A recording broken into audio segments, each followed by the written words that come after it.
Nah, kita masuk pada pembahasan. Dalam membuat database ini, langkah awalnya adalah kita menentukan produk database yang akan kita gunakan. Nah, di sini kami membuat database-nya menggunakan MySQL di PHP MyAdmin dikarenakan mudah untuk diakses dan mudah digunakan. Nah, tabel utama setelah membuat database, kami menentukan 3 tabel atau entity utama yang akan kita relasikan, yaitu tabel dosen, mahasiswa, dan mata kuliah. Yang pertama, kami membuat tabel dosen dengan cara klik new di bawah nama database, kemudian masukkan nama tabel dosen. Nah, kemudian untuk kolom-kolomnya atau atribut-atributnya yaitu sebagai berikut. Yang pertama, NIP sebagai primary key atau index sama dengan primary. Dan yang kedua, nama dosen. Nah,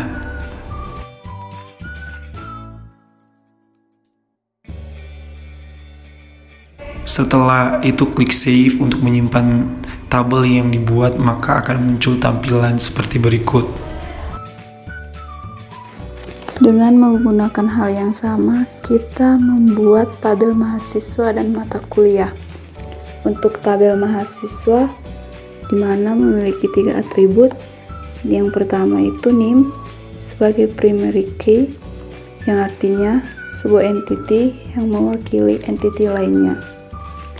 Yang kedua, nama mahasiswa, dan yang ketiga, tahun angkatan. Selanjutnya untuk tabel mata kuliah yang memiliki 3 atribut juga. Yang pertama, kode mata kuliah, di mana kode mata kuliah sebagai primary key, yang artinya sebuah entity yang mewakili entity lainnya. Kedua, ada nama mata kuliah, dan yang ketiga ada SKS. Kita masuk dalam entity relationship. Seperti yang kita ketahui, dosen bisa mengajarkan lebih dari 1 mata kuliah, dan 1 mata kuliah bisa diajarkan lebih dari 1 dosen.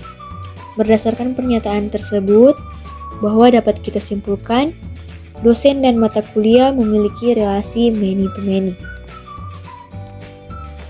Jadi, dalam database ini, kami membuat 1 tabel lagi untuk merelasikan tabel dosen dan mahasiswa, yaitu tabel kelas.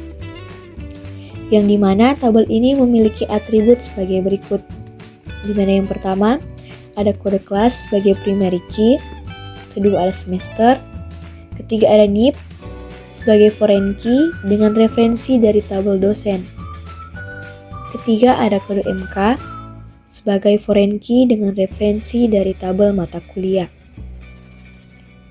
Nah, berikut cara membuat tabel ini masih sama seperti cara membuat tabel sebelumnya. Hanya saja untuk tabel ini memiliki foreign key atau kunci tamu, dan berikut cara untuk membuat foreign key-nya. Di sini dalam menu struktur, kita klik relation view. Kemudian isi constraint name, contohnya foreign key dosen mata kuliah. Nah, berikut on delete kita ubah jadi no action, dan untuk on update kita ubah jadi cascade. Kemudian pilih kolom yang akan dijadikan foreign key dan pilih referensi tabel dan kolom. Nah, berikutnya, untuk relation view yang kami buat dalam tabel kelas dapat dilihat sebagai berikut. Jadi, struktur dari tabel kelas akan menjadi seperti pada tampilan yang tertera ini. Selanjutnya, saya akan menjelaskan tentang relasi antara mahasiswa dan mata kuliah. Relasi antara mahasiswa dan mata kuliah juga merupakan relasi many to many, karena satu mahasiswa bisa mengontrak lebih dari 1 mata kuliah, dan 1 mata kuliah bisa dikontrak lebih dari 1 mahasiswa. Jadi di sini kami juga membuat 1 tabel lagi untuk merelasikan tabel mahasiswa dan tabel kelas, yang dimana tabel kelas merupakan relasi antara dosen dan mata kuliah, atau dosen mengajar suatu mata kuliah, Tabel tersebut kami beri nama tabel kontrak, dan atributnya adalah sebagai berikut. Yang pertama, kode kelas sebagai foreign key dengan referensi dari tabel kelas atau kode kelas. Yang kedua, NIM sebagai foreign key dengan referensi dari tabel mahasiswa atau NIM. Kita akan membahas tentang insert, select, dan delete data. Untuk menginsert data ke dalam tabel, kita menggunakan beberapa perintah SQL atau bisa langsung insert dengan cara buka tabel yang akan diinsert data, kemudian pada tab menu, klik insert. Contoh, kita menginsert data ke dalam tabel mahasiswa, misalnya pada value ini kita isi dengan NIM 2050 4042 dan nama mahasiswa kita isi Jeremia Satya Lampus dan tahun angkatan 2022.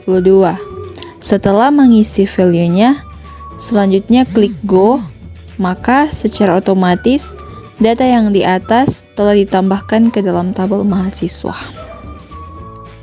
Di dalam tabel yang mempunyai atribut foreign key, untuk menginsert data tidak perlu lagi menuliskan secara manual, melainkan kita akan langsung diberikan referensinya dari tabel yang menjadi referensi foreign key tersebut. Contohnya, dalam tabel kelas, kita menginsert data kelas kalkulus vektor semester 4 dan dosen yang akan mengajar adalah Dr. Anes Yori Ferry Mono Arfa MSI dengan NIM 19600202199103101 dan untuk kode kelasnya 3232430 string 1. Setelah mengisi value-nya, selanjutnya klik go, maka secara otomatis data tadi telah ditambahkan ke dalam tabel kelas. Adalah perintah untuk menampilkan data. Contohnya, kita ingin menampilkan data mata kuliah. Maka kita gunakan perintah select from mata kuliah.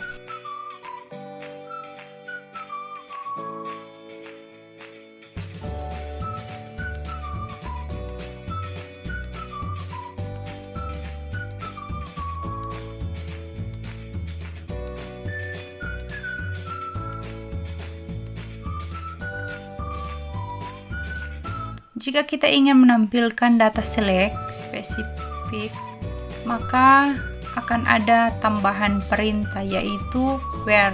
Contohnya, kita hanya akan menampilkan mata kuliah yang memiliki 3 SKS.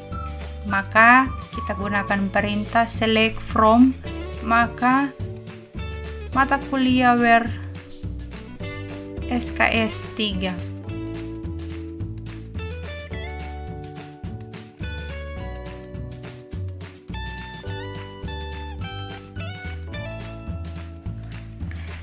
Delete adalah perintah untuk menghapus data yang telah kita insert sebelumnya. Contohnya, jika kita ingin menghapus salah satu data mahasiswa, yaitu data dari Jeremia Satya Lampus, maka kita gunakan perintah delete from mahasiswa where NIM sama dengan 20504020